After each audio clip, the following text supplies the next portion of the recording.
So guys, for the first step, you're going to head over to the link, which will be down below in the description. Now once you're on this, you're going to scroll down.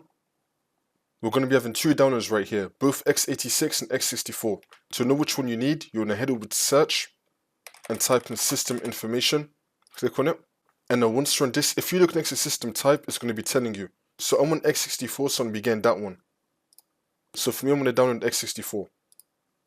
Wait for this to load. And now we're going to click on the installer. Now once this comes up, you're going to click on I agree, and then click on install. And then click on yes. If this comes up, you're going to click on yes again. Now once that's been done, you're going to click on close. And now for the next step, you're going to head over to the other link, which will be down below in the description, to download DirectX End User Runtime Web Installer.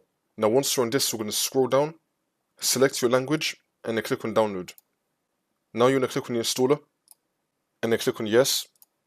And then once this comes up, you're going to click on I accept, and then click on next. And you can untick this, install the Bing bar, you can untick this, and then click on next again. Wait for this to load, and then click on next. Wait for this to load, wait for this to load. And then once that's been done, you're going to click on finish. And now for the last step, you just want to restart your computer, and then the problem should be fixed.